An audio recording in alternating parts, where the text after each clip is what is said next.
everyone, and thank you for coming back and joining me on Next on the Tee. I'm your host, Chris Mascaro, and boy, do we have a great show in store for you tonight. My first guest is going to be one of my all-time favorites, not just as a guest on this show, but also as a broadcaster in general and as a human being in general, and that's Mr. Ben Wright. I've had the privilege of talking with a lot of great people on this show, and no one gets me more excited and fills me with more emotion and more reverence than when Mr. Wright joins me. He's come to mean a great deal to me over the last several years. His stories are outstanding. I've learned a great deal about being on the air by going back and listening to his play-by-play calls, when to speak and when to be quiet. There's no greater joy, folks, I promise you, on this show than sitting back and listening to Mr. Wright share his stories and his insights, and I'm so excited that I'm going to be able to do that once again tonight. Mr. Wright will be along, and he'll join me in just a few minutes. Following him, I'm going to get a return visit from one of the best instructors in the game, and that's Golf Academy lead instructor Brian Jacobs. Brian has become a wonderful friend of the show. We'll talk about advice for parents of junior golfers out there, and those junior golfers, if they aspire to play competitively, whether it's on their school team or in AJGA tournaments. We'll talk about dealing with that and what it's like to have your junior get involved in those sorts of things. Again, for both the junior from the tips and the mental side, and to parents for dealing with those sorts of things. We'll talk to Brian about that.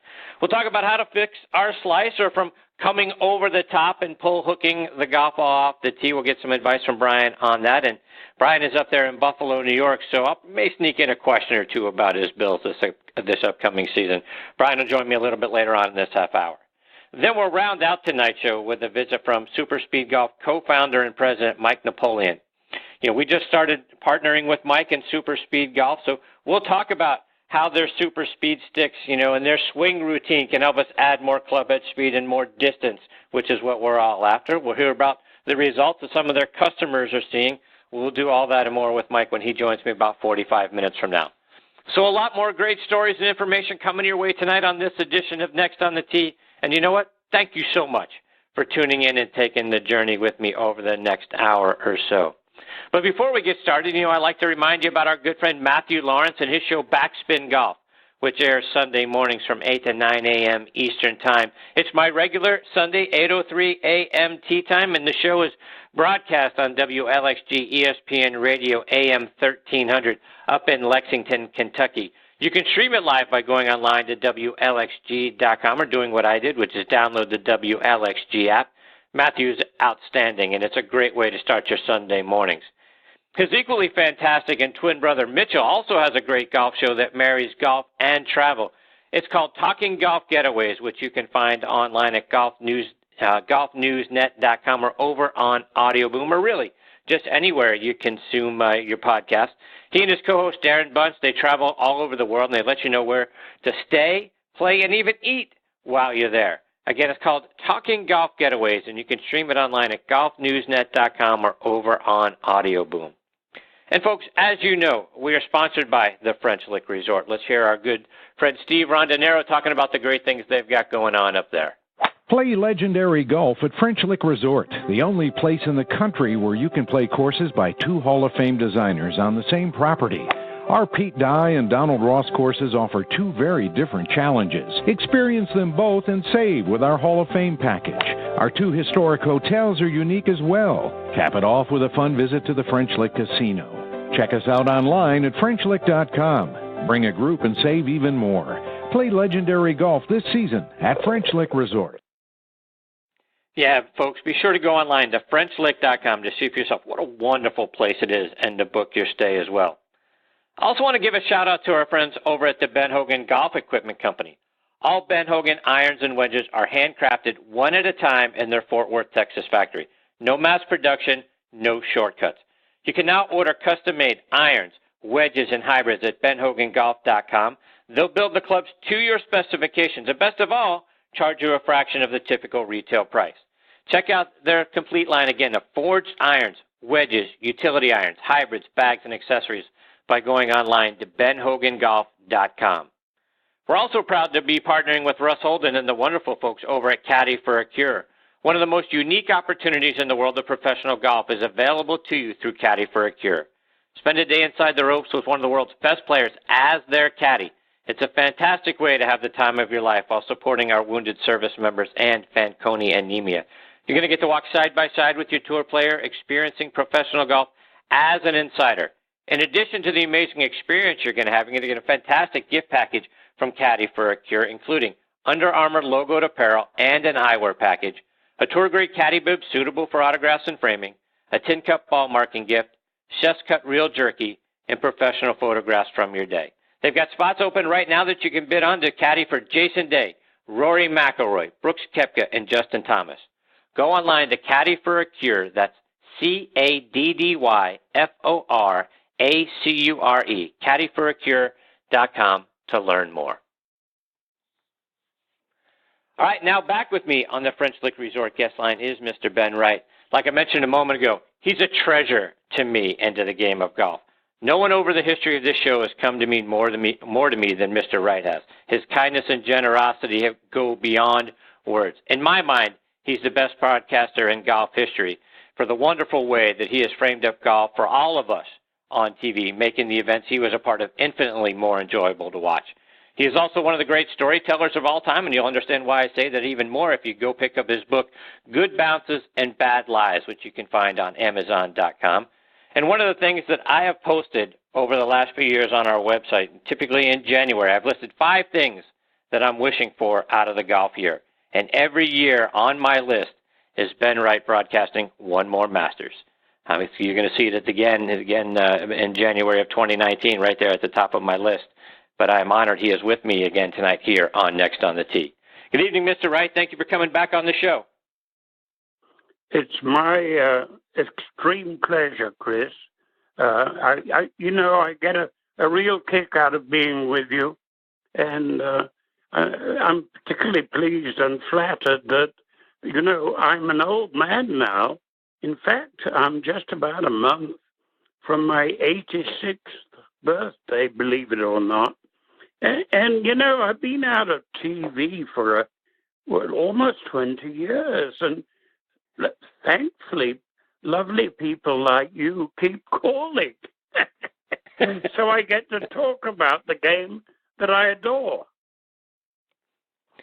Well, Mr. Wright, the last time that we got to spend some time with you was just prior to the Masters. So catch us up. What's been going on with you so far this summer? Well, we've had a wonderful summer. My wife, Helen, and I decided to come up to Southampton, Long Island, where she has a condo, because we were invited to be guests of the United States Golf Association for the Open Championship at Shinnecock Hills, which is, in my opinion, the best golf course in the whole of the United States. And that's saying a tremendous amount.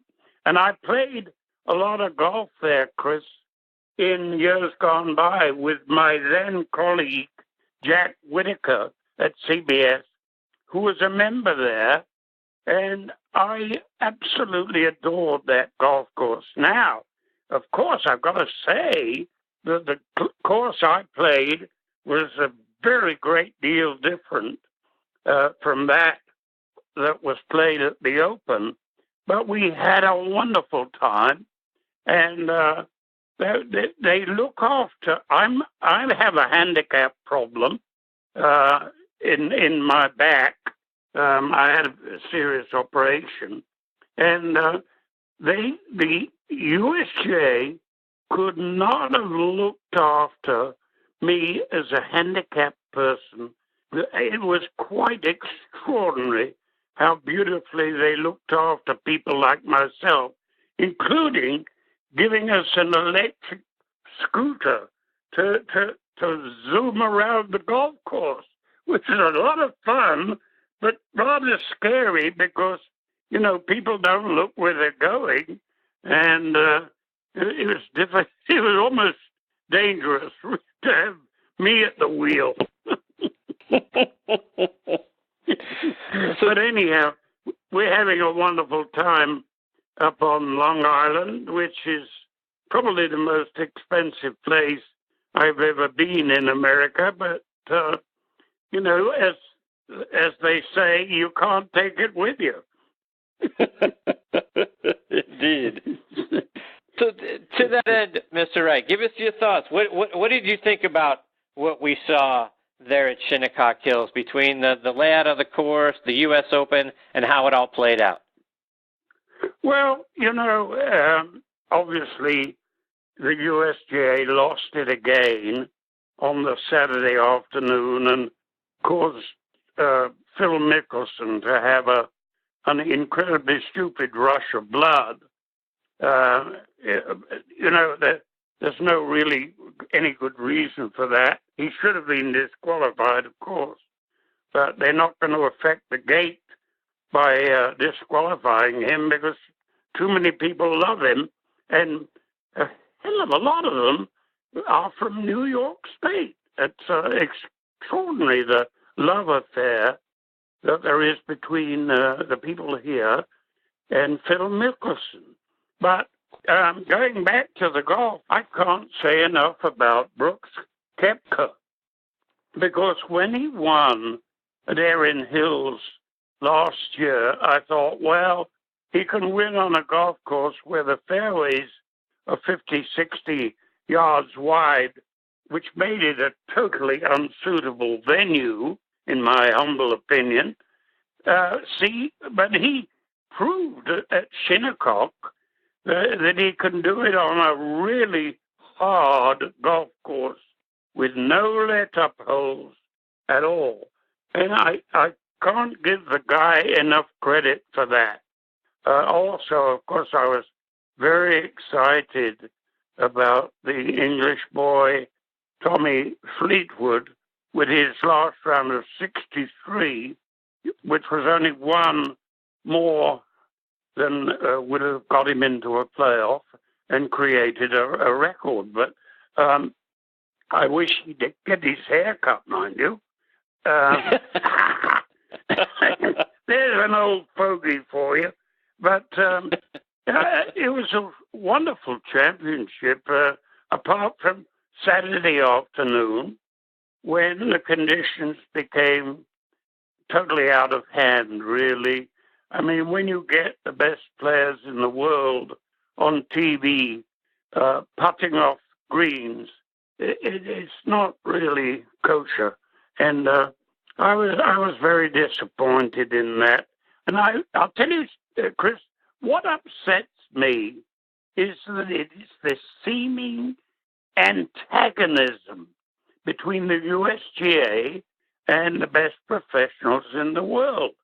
They are hell-bent, the USGA are, on humiliating the best players. Whereas at the British Open at Carnoustie, which was obviously the hardest golf course on the Open Championship rota, the attitude of the Royal and Ancient, which is really rather marvelous because you would expect them to be stuffy as can be, but they just say, there it is, go play, and if you shoot 59, so be it. But this antagonism against the pros, I find unseemly, to put it mildly. But that sounds ungracious, since I was hosted so generously by the USGA.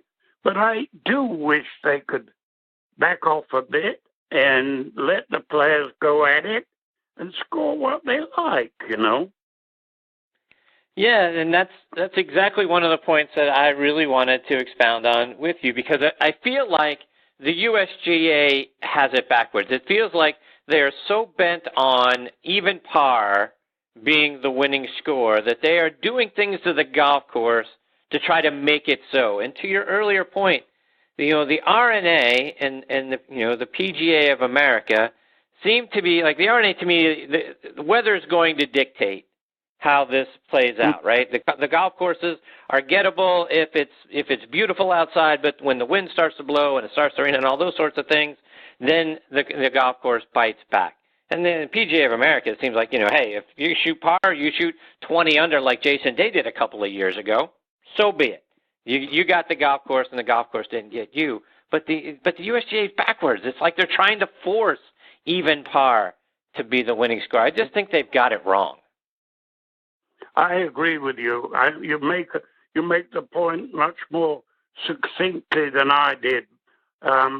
It is a shame, but it's this antagonism. Of course, the players, have got to dislike the USGA, and that's very sad. There shouldn't be that. It should be a mutual respect. And I really find it tiresome. But, it's easy for me to say because I've been around long enough to see how they made a nonsense of the Open. I mean, 2004 at Shinnecock, it became virtually unplayable. I mean, it was totally ridiculous. And, sprinkling while play was on was totally unfair because they were doing it for some players and not for others.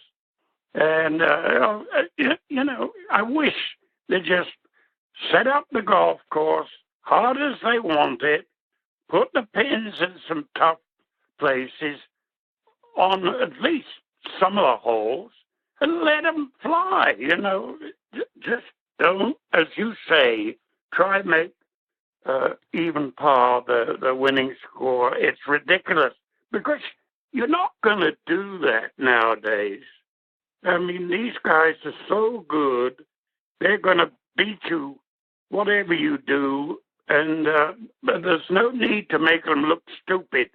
And some of those players looked, frankly, stupid. And I won't name anybody because I lost count of guys putting off greens and so on. It was so sad, really. Anyhow, enough already. So looking ahead to this weekend's PGA Championship at Bellerive Country Club, where Gary Player won the 65 U.S. Open, and that was his tournament to complete the career Grand Slam back when he was 29 years of age. And I know you didn't start with CBS Sports until the early 70s, but you and Mr. Player are really good friends. Do you remember that Open and him completing the career Grand Slam? Yes, I do, Chris.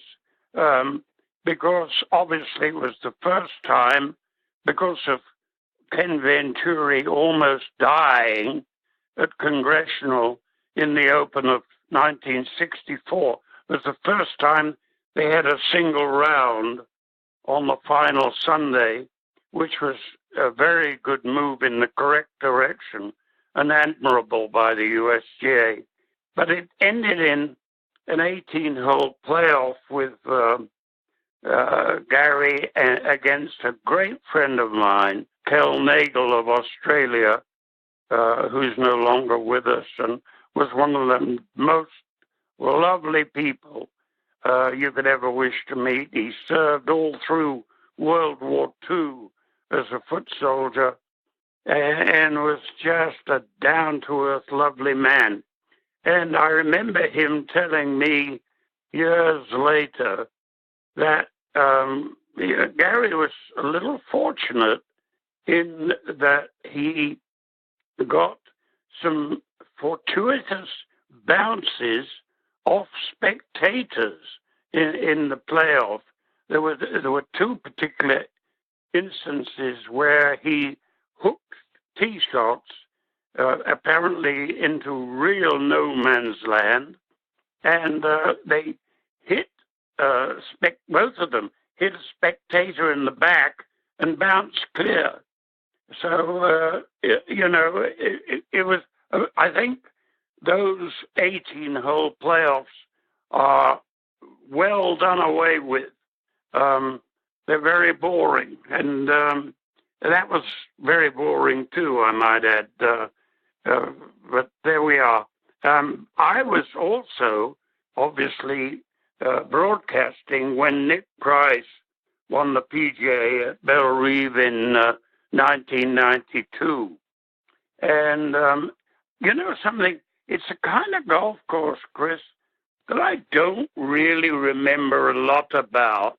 It's a lovely parkland layout with enormous greens and enormous bunkers, but there's something about it that just didn't click with me.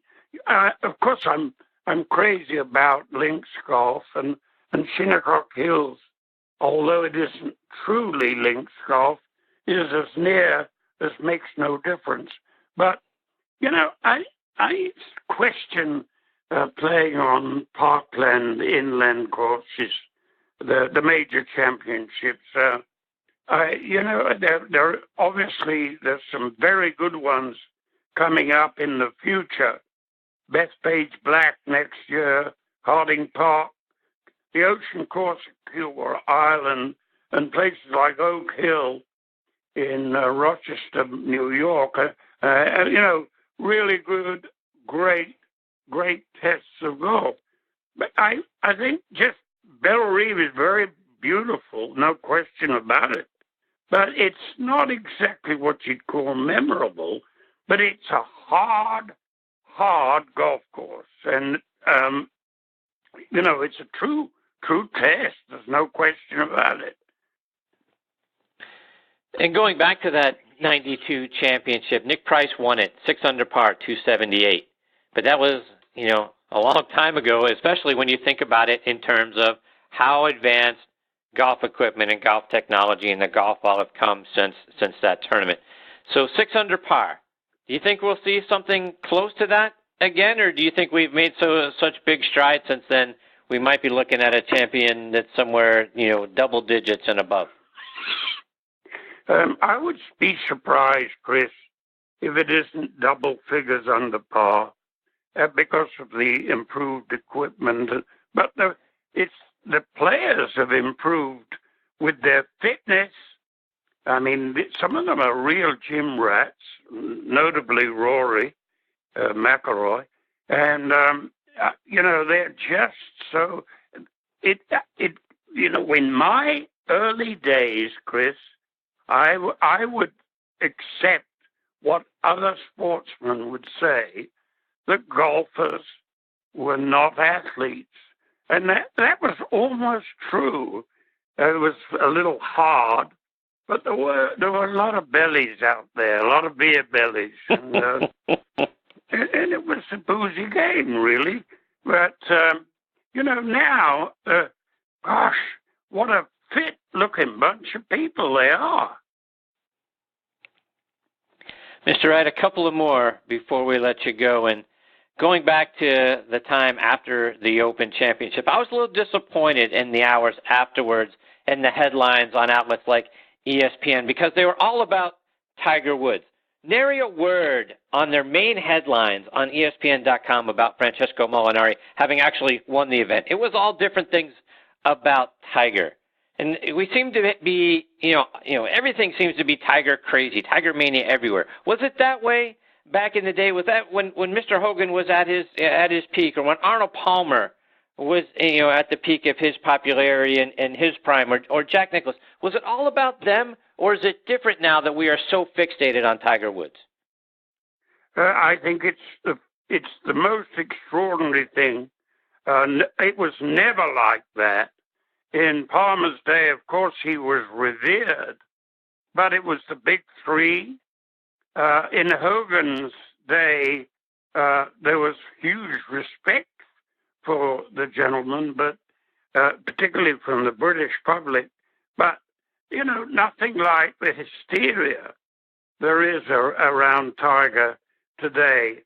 And, I find it a little bit upsetting, actually, because Francesco Molinari has been a really great player in a quiet way for a long time, and he's suddenly come good this year, and I think he got very little credit.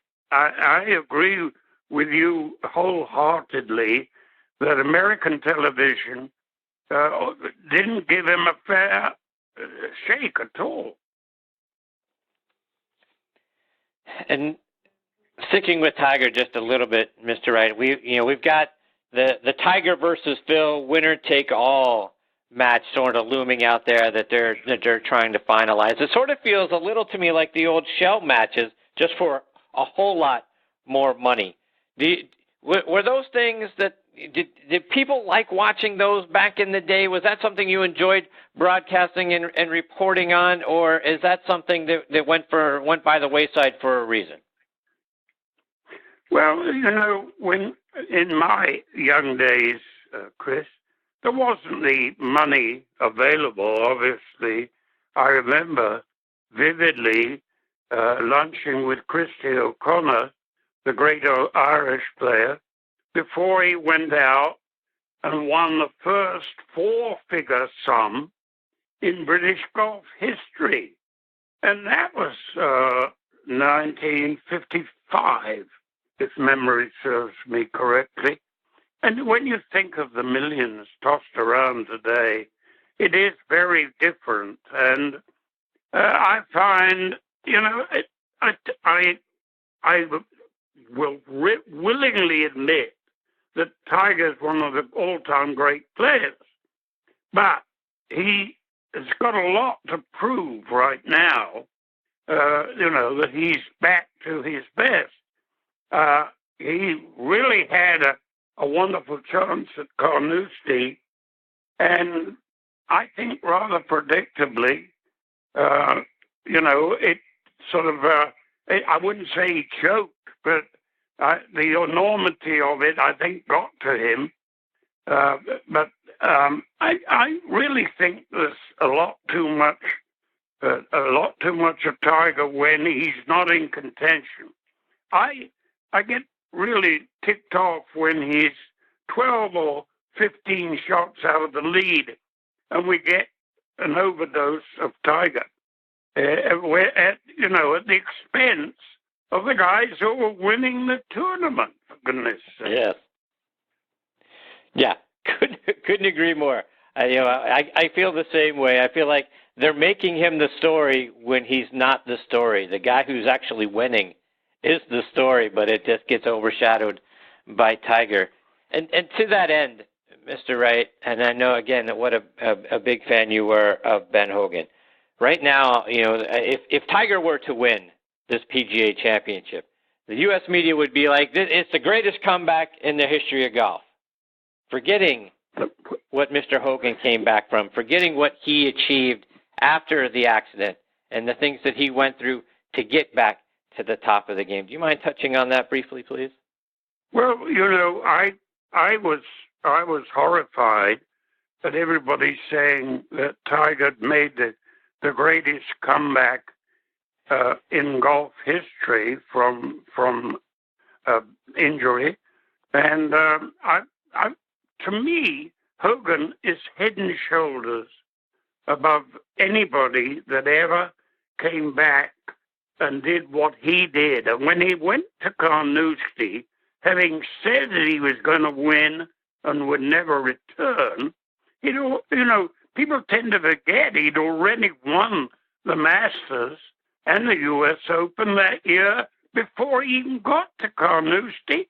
And it was only 4 years since he was nearly killed in that terrible accident when he went head-on in his car with his wife and a coach. And Hogan flung himself across to cover up his wife to save her from injury, or tried to, and it was he that bore the brunt of the real crash. And that, to my mind, 4 years later, to win the three majors in which he competed, because he couldn't compete in the United States PGA because it was the following week, I believe, after the British. I mean, that, to my mind, is the greatest comeback in the history of the game. Couldn't agree more. Mr. Wright, tonight, like every other time you've joined me on the show, it has been such a huge privilege to get to spend some more time with you.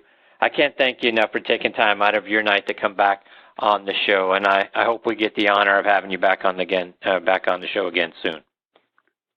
Just ask me, Chris. I'll be there. Thank you very so much, Mr. Wright. All the best to you and your family. We look forward to that time of catching up with you again real soon. Thank you very much, Chris.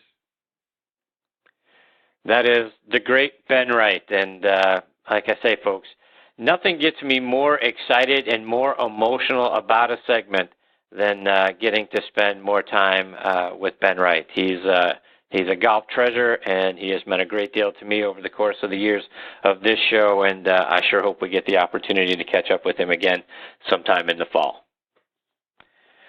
All right, folks, before I get to my next guest, Brian Jacobs, I want to give a shout-out to a couple of our other sponsors. First, I have to tell you how excited I am about the new weapon that I have in my golf bag. For the last few months, I've been playing the new M4 driver from TaylorMade Golf, and if you haven't tried their new twist face technology, you're missing out.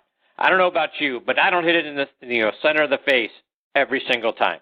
After studying hundreds of thousands of swings from pros and amateurs like us, TaylorMade designed their new drivers to help protect us from our mishits and give us straighter distance. So whether your miss is on the low heel or the high toe, twist face brings the ball back to center, keeping the distance that we want and finding the fairways more often. I'm hitting more fairways than I ever have, and the new drivers are also the choices of pretty good golfers that you might recognize. Twist face is played by Tiger Woods, Rory McIlroy, Dustin Johnson, Jason Day, John Rahm, and Justin Rose, to name just a few, and dominating the top 10 out on tour. If you haven't tried their twist face, go hit it and get fit. It's in the new M3 and M4 drivers and only from TaylorMade. I also want to give a shout-out to our newer friends at SuperSpeed Golf, and you're going to hear their co-founder and president, Mike Napoleon, join me a little bit later on in the show. Now used by over half of the tour players in the world, SuperSpeed Golf is the fastest and most effective way to increase your swing speed. 3 8-minute training sessions per week is all you need to get 5% more swing speed. With sets for golfers of all ages and over 1 year of included video instruction, SuperSpeed offers a complete solution to help you start bombing it off the tee.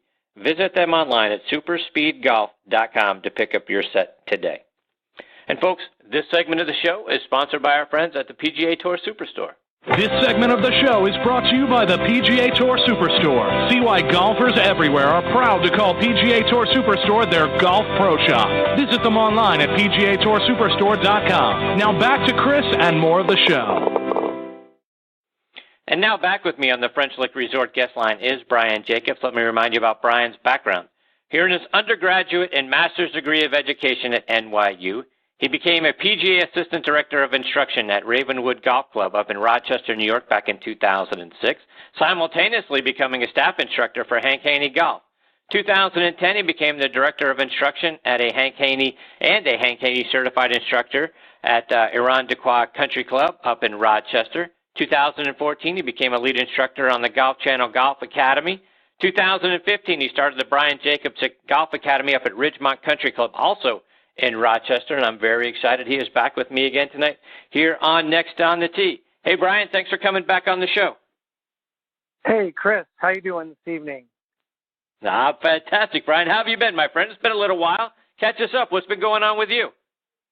Oh, my goodness. Well, we've been busy up here. First of all, I got to tell you, I love Ben Wright. I just love that guy. He is a treasure, as you said earlier in the show, and we've been busy up here. We're winding down one of our PGA Junior golf camps, and then a busy day or busy afternoon of lessons. And then I just donated some time to the PGA section and gave free golf lessons for a couple hours at one of our local AAA teams, the Rochester Red Wings. So I'm back home. I'm in my office, and I get to talk to one of my other good friends. It's a great way to cap the day off. I appreciate you. Same here. And Teacher of the Year, I know you're up for it. We got to get you over the top. What do we need to do? Well, it's all down to prayer now. Just keep doing what we're doing. And, the executive director of the section was at the free lessons this evening, and he said, I've never seen anybody get so many letters of support in all my years of doing this. And I said, well, I have a lot of friends, I think, in the business. And I started to think back a little bit on the drive home.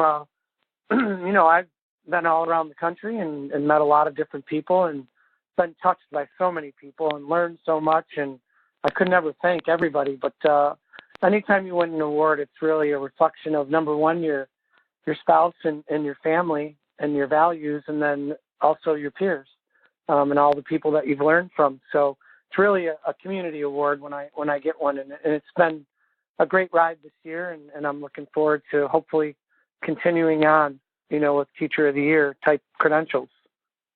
Well, we're pulling hard for you. Got fingers, toes, everything we can crossed, and doing a sign of the cross for you, my friend. Hopefully we get some really good news. So, but congratulations. I'm sure just to be this far is a huge honor, and you certainly deserve it. Well, I appreciate that. Thank you. So, Brian, let's talk a little bit about your golf academy. And when you get a new junior student that comes to, whether it's to a group lesson, private lesson, talk about what you go through and how you analyze their swing and figure out what they need to do in order to get better. We actually do a new student assessment with every student that comes, but in particular youth, we want to sit down with the parents or guardian and then also the student and make sure that they're a culture fit for us as well as we will be for them. And then we take them through a little bit of a values test, we call it. We take them out on the golf course and put them in challenging situations and see how they respond. And then we bring them back in, and then we might take them through their entire bag, talk a little bit about their practice, and then also what their goals are and where they want to be in a year, in 2 years, in 5 years.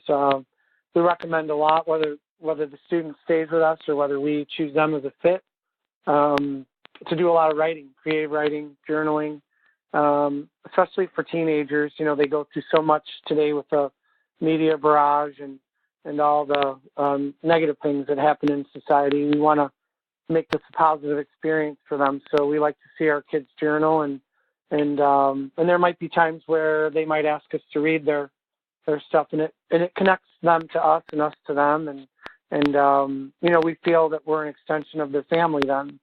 So we really try to get kids to fit into our culture, and we look for specific culture criteria, value criteria for our athletes so that we're successful with them. And Brian, you've talked a lot about goals, and I know that's very important to you, writing down the goals so that it's a visual thing.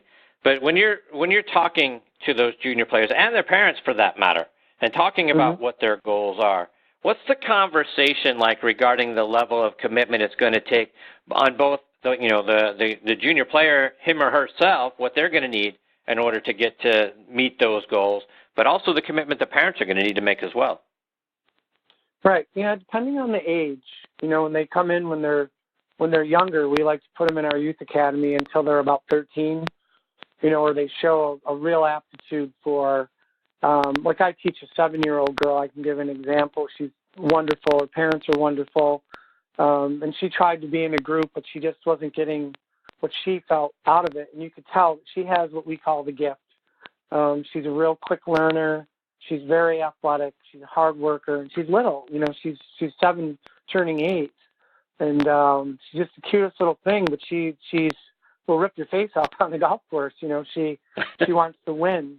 So she didn't really care much for the group, and her dad and her mom are just the greatest. And they're just like, well, we just want her to have fun. We want her to have a good time. And I said, well, keep her engaged in other sports, and let her ask you to go. And the dad was telling me the other day, she always wants to go and practice. She wants to go and practice. And I said, is that good or bad? He goes, no, it's good. He goes, I'll take her anytime she wants to go. So her goals sometimes are a little more specific than sometimes a 13 or 14-year-old might be, where, we want to, the tour is not necessarily the goal for a lot of these kids. They want to be as good as they can be, and that's what we like to see.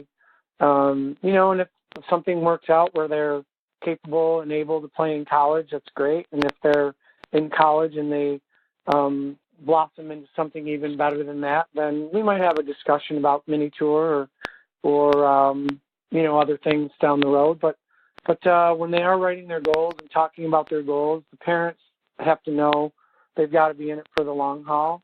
And it's peaks and valleys, like everything in life. It's not a straight line, and we're there to support them, and we're also there to help them the parents too there, where we early in my career we would get parents, that would just overcoach the kids, and you'd have to tell them to back off, and just you're ruining your son or daughter.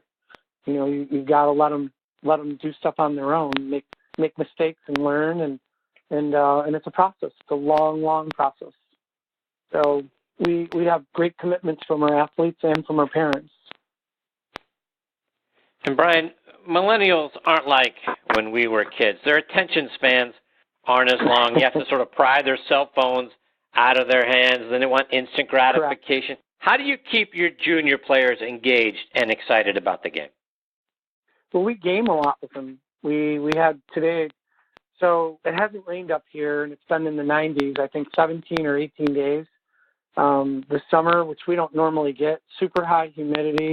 We haven't had much rain. Well, today it poured. And so, I talked to my associate coach today, and I said, hey, this is going to be gut day. We're gonna call when it rains, it pours day. We're going to pour in putts today, and we're going to have a competition in the rain. We're going to go out on the golf course, and we're going to teach these kids how to be tough. And we have 13 kids in our camp, and not one kid complained. They had fun in the activities. The time went fast, a lot of them said, and they're soaked and they're laughing and they're having a great time. But we changed things. We, played one hole where they had to throw. Everything was a throw, and so they threw all the way to the green and then they putted. And what's really interesting is that we're getting kids that can't throw or catch. So we're spending time in our camps teaching kids how to throw.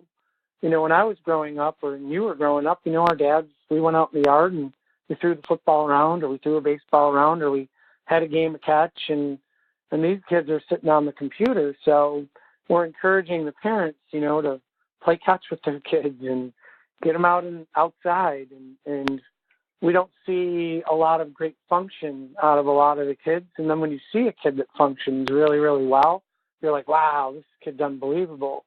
But all their kids function pretty well.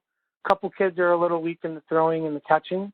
So we just game with them. We'll take them in the gym and we'll throw, volleyballs at them all different ways and make them balance on one foot and have them catch and throw. And by the end of the week, they get pretty good at it. So just creative ways to get them to get stuff that we just grew up with. So we have balance, and we have proprioception where we can move around in space. And a lot of the kids today, they just don't. They sit around a lot and they eat and don't do much of anything, which is kind of sad. Brian, let's take it up a notch for the rest of us listening in that could use some help with our games. And, back when I was taking lessons and first starting out in the game, we were told not to swing too hard. Let the club do the work. Now we hear, everything is about club head speed and ball speed. And you got to swing, faster, because if you don't, you're not going to get the distance that you need. How do you teach your students to generate more club head speed? Wow. I heard your plug for your one of your new sponsors. We actually use SuperSpeed a lot. We test kids that way. We do a lot with functional movement with them to create speed. We do a lot of jumps and turns, and we're trying to create speed. And we also want the kids to swing fast, and then we'll fix the face for them. Where we grew up and maybe played, we learned how to curve it, and maybe if you didn't hit it that far, it was okay. But now everybody needs to hit it far. I was down visiting a colleague in Philadelphia, and he had a girl that plays at Notre Dame, and she was playing on the Symetra. She got a sponsor's exemption, and the first thing he looked at was the driving distance, of all the girls that were leading the tournament. There was girls hitting at 301, Wow. And yeah, that was crazy. And I forget which the name of the tournament, but his girl hits it about 285, which for a girl it's amazing. To hit it that far. For a guy, it's amazing. And so to be able to compete, they have to hit it farther. They just have to. They've got to be able to drive it and play, and they've got to be able to hit it long with their irons and wedge it close. And so we talk a lot about speed. I talked to kids today about it. I said, just swing fast. We'll fix it. We'll get it done. But we want you to swing fast. And so, when they're kids, the swings are a little more reckless. And as the adults, they're a little more cautious. And so trying to instill speed in an adult is way more difficult than a child. So we use SuperSpeed quite a bit. And like I said, we use a lot of functional movement, med ball throws and jumps and turns and quick throws and all different things like that to get them to speed up. Brian, just a couple more before we let you go. We've got our next guest, Mike Napoleon, hanging on the line. I'm going to get to Mike here in just a minute. But talk to me about, for those of us who are still struggling with our slice, or the opposite, where we're coming over the top and we're pull hooking our drives or our long irons, deep left. How do we fix those two issues? Well, I would start first with alignment and understanding that whichever way your chest and your toe line is, in general, there's a tendency for the club to move that way. So back when I learned how to play, everybody was aligning parallel left. So they saw the railroad tracks and or we were a little bit more open. What we would do then is I grew up hitting a cut, a little bit of a fade. And when I started to visit Hank and learn more about the way Hank taught, he wanted his better players to draw the ball. So the progression that we teach is, that you could start with a slice and then you go to hook, then you go draw, then you go good golf, and hook, draw, good golf, and draw, good golf. But that all starts with, parallel right alignment, and then having the club has to move more into out instead of over the top. So we would adjust those positions for the player. Tonight, because we were at baseball, we were using a lot of baseball analogies with players that were stopping by for lessons, and all of them can relate. The right-handers could relate to hitting a home run to right field. So we'd have their body line facing more towards right field, hit a home run to the upper decks in right field, so they'd hit a block first, and then we would teach them how to rotate the face so that they would curve it. So I'd say swing to the right field upper deck and try to curve it over the shortstop's head. And we had people hitting beautiful draws in the nets, and they were like, oh, this is easy. I've been taking lessons, and they were telling me this position, and I said, well, positional golf is important, but we have to change your ball flight first for you to get better. So that's how we would adjust the player. We'd have them align a little bit more right and have the club move more into out, and then they can start closing the face, and they'll start hooking it. So, Brian, before we let you go, right, we've got training camp open. You're up there in Buffalo, right? So I got to get a thought on your Bills. The schedule makers didn't do them any favors. 3 of the first 4 games were on the road against the Ravens, Vikings, and Packers, but trying to back up their first playoff appearance this century. Can they do it? I believe they can. I was just thinking about it. I knew you'd ask me a question about the Bills, and I think they're going to win some games that they should win, and they're going to win some games that, the prognosticators think they're not going to win. It seems like a very good group of guys, and they're working hard, and we're hoping for the best. There's some people are saying, it's going to be an off year or lay down, but I just think they're going to, have a great defense. I think they're going to get their line situated, and I think they're going to have a great year. I really do. I think that they're definitely playoff bound again. I got to believe, right? Indeed. Brian, before we let you go, remind our listeners how they can stay up to date with all the great things you're doing, whether that's online or over social media. Absolutely. Twitter, Instagram, at Brian Jacobs Golf. And they can come in on Facebook Live on Tuesdays at 6 p.m. for my show called The Takeaway. And also BrianJacobsGolf.com is my website. Go right through the contact form. We'll be promoting some great stuff coming up with I'm doing a trip to Streamsong in October. It's our inaugural Golf Channel Academy trip, and I'm looking for three people to go and have some great fun playing golf in the Pro-Am and getting to hang out with some great people. Well, Brian, it's always so much fun getting to have you as part of the show. I can't thank you enough for your time tonight. I hope you'll come back again real soon during the football season. We'll talk a little bit more about your Bills, maybe get some things to to be doing during fall golf as well. So, but I can't thank you enough for your time tonight, my friend. Chris, thanks so much. I appreciate our friendship and appreciate you very much. And anytime you need me, just ask. I appreciate you, Brian. Take care. All the best to you and your family. We'll catch up soon. You too. God bless. See you, Brian. That is Brian Jacobs. Again, BrianJacobsGolf.com is the name of his website, and you can follow him online. The Facebook piece, too. His show is on Tuesdays. You can either get on Facebook Live and watch him stream it, or you can always watch it afterwards. But it's great stuff. A lot of great lessons and tips come out of his show there, and Brian's just so fantastic. Always love having him as part of the show, and because he's such a big Bills fan, and we've got other friends up in the Buffalo area as well. Our good friend Cindy Miller, her husband Alan, our friend on ESPN, Christine Lisi, another big Buffalo Bills fan. So hopefully we'll talk to all of them and catch up with Brian again real soon. All right, before I get to my next guest, Mike Napoleon, I want to remind you about our friends at the Bobby Jones Apparel Company. Go online to BobbyJones.com. Their semi-annual sale is going on right now. Now is the perfect opportunity to change things up layer upon layer. They make style easy. Find carefully coordinated outfits in a variety of colors and options. The Bobby Jones brand delivers excellence, as genuine as the legend himself, with their collection of golf performance and life apparel for both men and women. See it online at BobbyJones.com.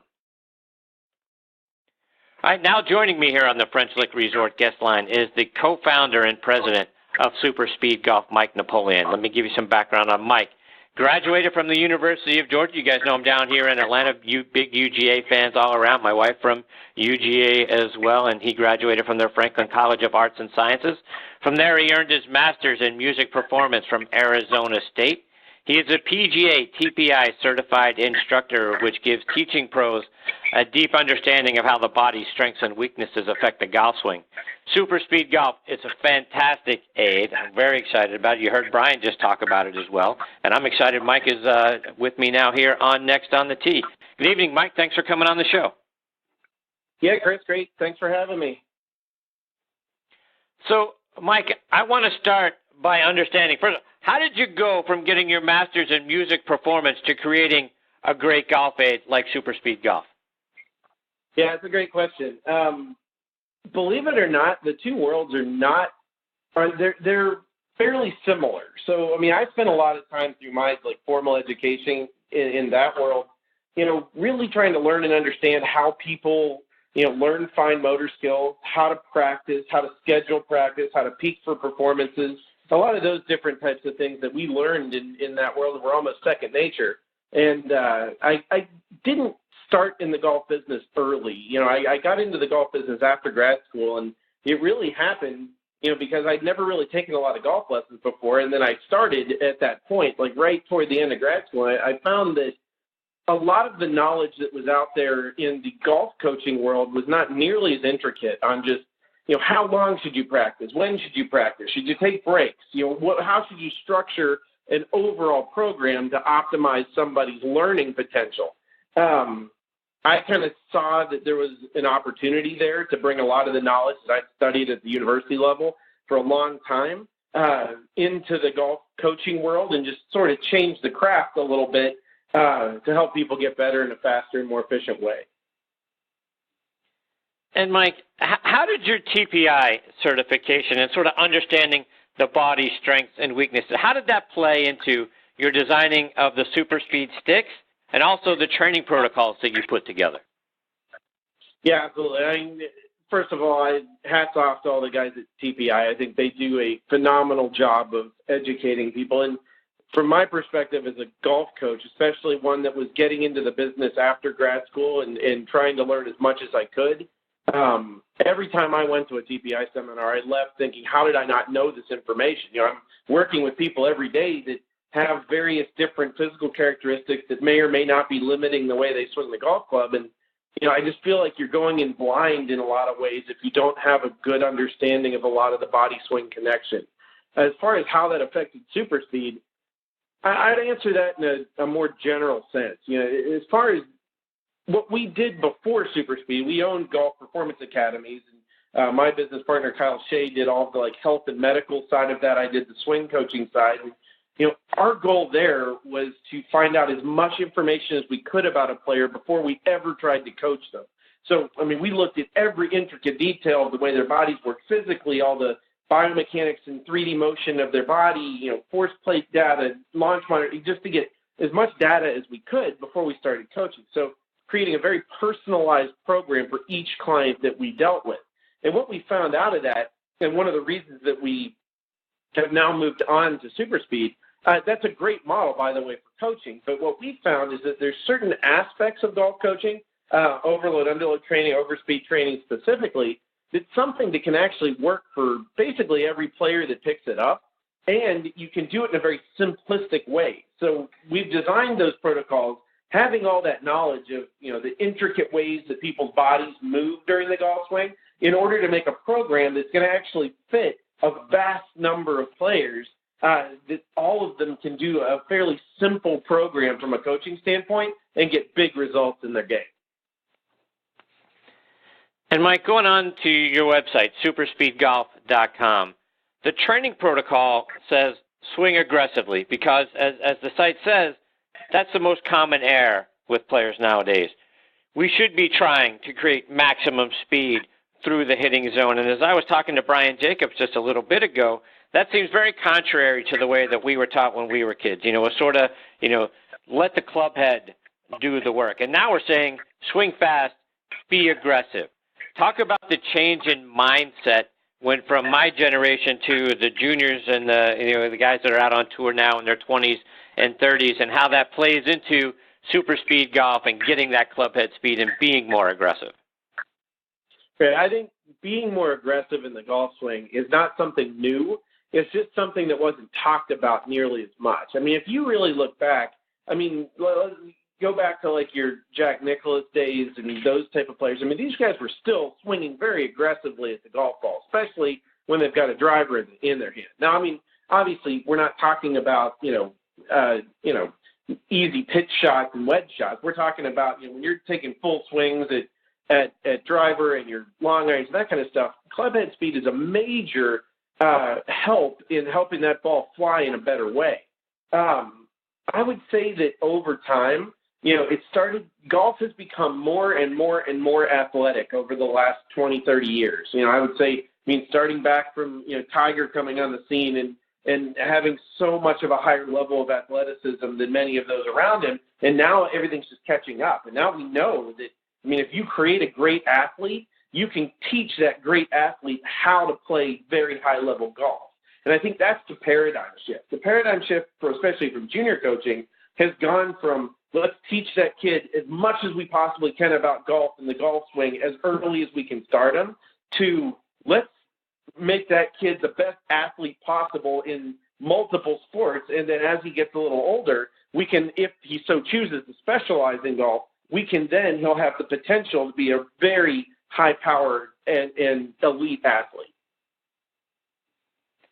And Mike, when we're aggressive through the swing, one of the things that you talk about on the site is also maintaining good balance. So how do we do that? How do we remain aggressive through the swing, get the swing speed, and yet maintain good balance so we're not just swinging out of our shoes? So there's a lot of underlying physical characteristics of the body that can aid you in creating more speed in a stable way, if you will. And, a lot of those have to do with balance and stability. A lot of those have to do with just, essentially learning how to stabilize both sides of your body, making sure that when you're going to create a lot of acceleration in your swing, that you're actually able to stabilize that acceleration and actually get the benefit of it into the actual club speed that you're going to have. So I think balance is one of those things we talk about at SuperSpeed, not necessarily as, I need every player to make sure that they hold that perfect finish to the swing. It's more of a stability type element where we know that if that person fires the lower body very aggressively, that their lead side in their golf swing is strong enough and stable enough to be able to accept that force, stabilize it, transfer energy up the chain to the next segments in the golf swing. And speaking of using both sides of your body, one of the things that I find interesting about the protocols that you have on your site is that not only, and I'm, as a right-handed player, not only am I swinging and trying to get through with the SuperSpeed 6 with my right-handed, just as I normally would take my normal golf swing, but you reverse it and say, now we got to look at doing the same thing with our non-dominant side. Talk about why. Yeah, there's a lot of good reasons why. In fact, I think that's probably one of the things that creates the biggest jumps in speed for a lot of players that come out of the non-dominant side swing. So one of the basic kind of biomechanics principles we look at when we talk about speed in the golf swing is something we call the big break theory. So this is essentially the better your lead side in your golf swing can stabilize, the more energy you can transfer from your lower body to your torso to your arms out to the club.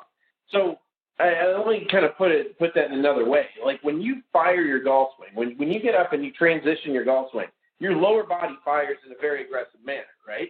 Well, if it just kept accelerating, you'd basically spin around in a circle. So that's not going to work for anybody. So what happens is that lower body fires, and then the faster, more abruptly, and more aggressively it's able to slam on the brakes, the more energy we can transfer to the swing, the faster we can get the club speed.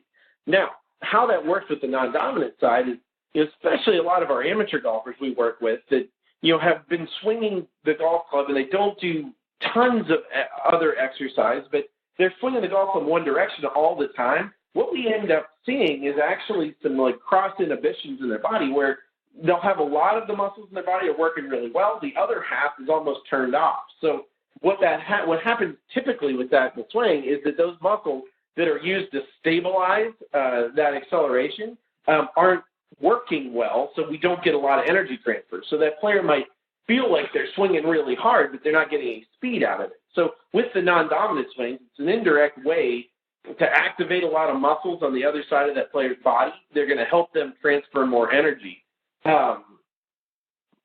Good example, I think it's very interesting, but many of our elite players, especially our powerful, world long drive level, elite level speed players, usually are within about a mile an hour of the same club speed on their dominant and non-dominant side. It's kind of wild to think about, but it's yeah. true. So, Mike, one of the other things you kind of go through the protocol progression is the step change of direction swing. Talk about what that is and why it's important. Yeah, it's one of my favorite drills for the golf swing, in super speed training and without super speed training, to be honest. It works on a lot of things. It works on sequencing. So that step change of direction swing from a coordination standpoint gets people feeling the ability to sequence the golf swing, meaning that they're going to use their lower body followed by the upper body, followed by the arms and the club in sequence, which is something that many amateur golfers do not do well. The other great stuff about that is it also helps. It really helps a lot with some of the ground mechanics for the player. So, landing on that lead side really starts to get them working or feeling what it's like to press into the ground and essentially have some of those ground reactive forces push back up through their body, which helps with that whole energy transfer in the swing. So really great drill, again, for timing, sequencing, ground mechanics. It hits a lot of things at once. And all of the protocols that we have for super speed golf and all the training that we recommend with super speed, that's one of the main goals. It's about simplicity. It's about getting a simple, easy to follow coaching program that's going to check off a whole lot of boxes for a whole lot of players in helping them improve their golf swing.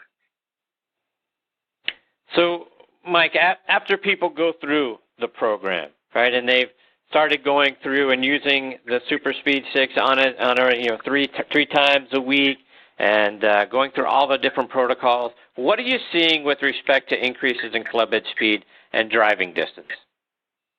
Yeah, we have tens of thousands of data points now seeing it, and we see a pattern that's very typical for a lot of patterns you see with speed training and other sports as well.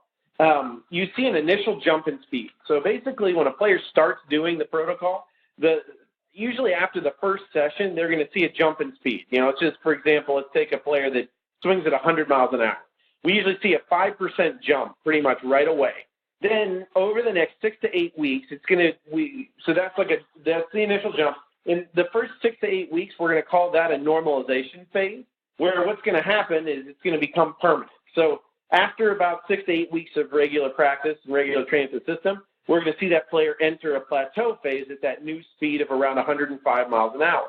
Now, as they continue doing the protocols and they advance to our level 2 and beyond protocols, we'll see another jump in speed, usually somewhere around month 4 to month 5. That one sees usually about a 3.5% gain. So that person, again, started at 100, was then at 105, now going to jump to usually around that 108 to 109 range. And there's another about 6 to 8 week normalization phase, and then another plateau. And there is some amount of diminishing returns after a year or so worth of training. It's not like we're just going to constantly see these 5 and 4% jumps, every few months.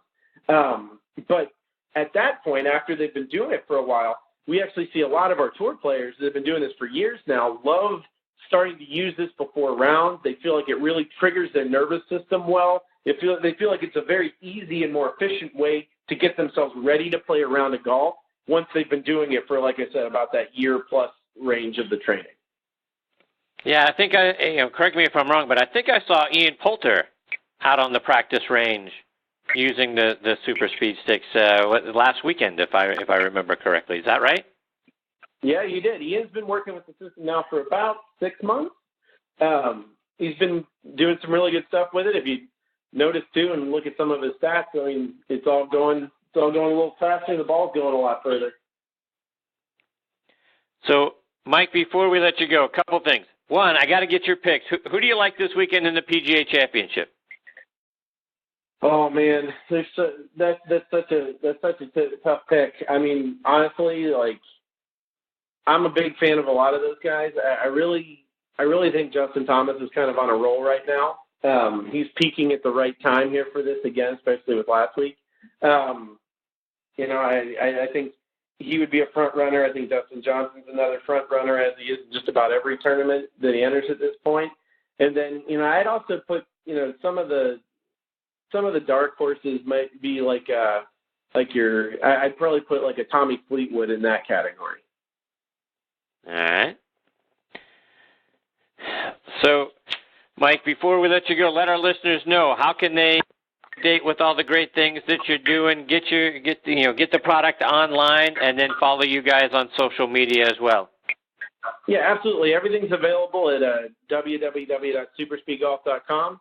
That actually, you have access to all of our training protocols that are currently published. We actually have some more coming out around the first part of October that'll be very interesting for everybody. All of that information's free, so go check that out, and then you can purchase the system if you like on that website. All of our social media is just going to be at SuperSpeed Golf. Have some really fun communities on Instagram and Twitter and all those different social media outlets. So, check us out. It's great stuff, Mike. I can't thank you enough for your time tonight. It's exciting for us to be starting to partner with you guys and start to learn more and more about how people are increasing their club head speed. I can tell you, my son's been using it for just a little over a week now, and that's all it took for him to go from the just over 100 miles an hour to almost 110. So we'll continue to work through that and take care of the protocols as well. So we expect to see, continued great things. But thank you for partnering with us and being a part of the show tonight.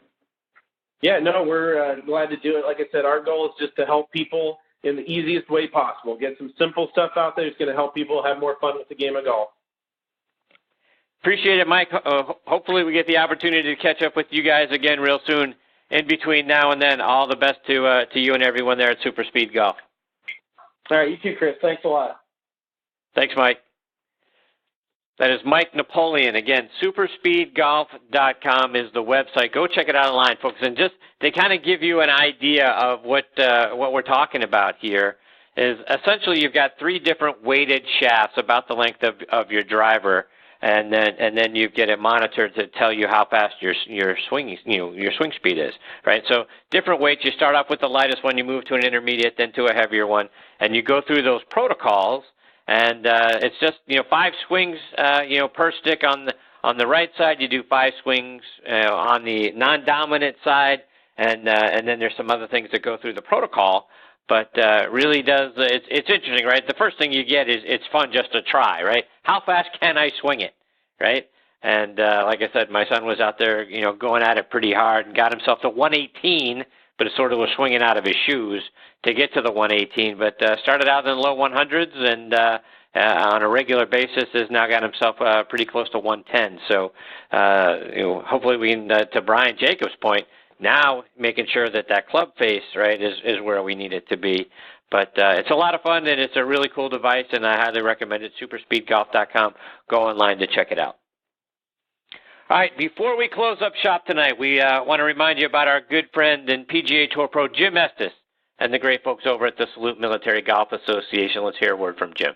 The Salute Military Golf Association was created to provide rehabilitative golf experiences to the brave men and women who have been wounded while serving our country. Hi, I'm Jim Estes, PGA Golf Pro and co-founder of the Salute Military Golf Association. With my adaptive golf program, we've successfully helped thousands of soldiers in their recovery, both mentally and physically. The SMGA has been providing family-inclusive golf experiences across the country since 2007. To date, the SMGA has equipped more than 1,000 warriors with properly fitted golf clubs and has extended its clinic series to more than 8 chapter and affiliate locations across the U.S. If you are a wounded veteran interested in participating, or if you'd like to learn more about the Salute Military Golf Association and find a chapter closest to you, visit our website at smga.org. We've seen firsthand how impactful golf can be in aiding one's recovery. The Salute Military Golf Association, empowering wounded veterans one fairway at a time. Visit smga.org.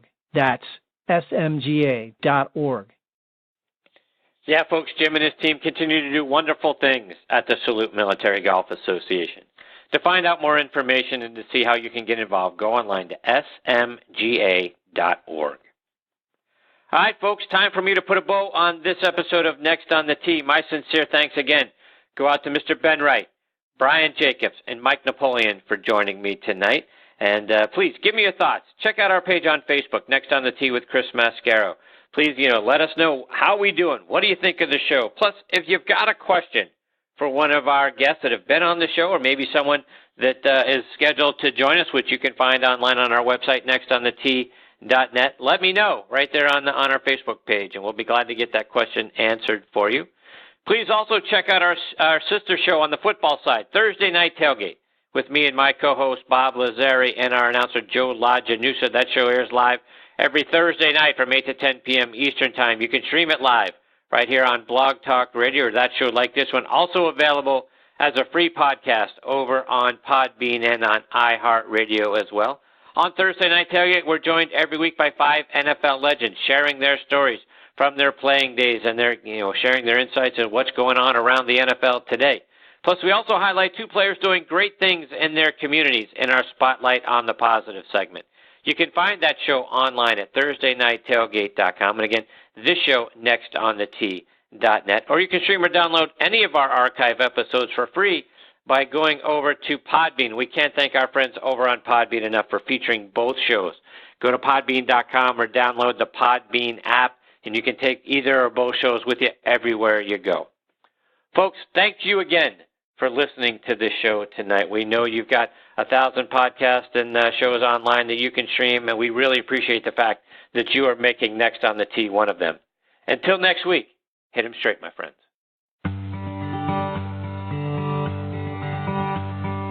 You've been listening to Next on the Tee with Chris Mascaro, where PGA and LPGA pros and top instructors and media members go to tell their stories. Join us the same time every Tuesday to hear more stories about the game we love from people who love sharing those stories with you. It's all about the great game of golf. It's all about the great game of golf.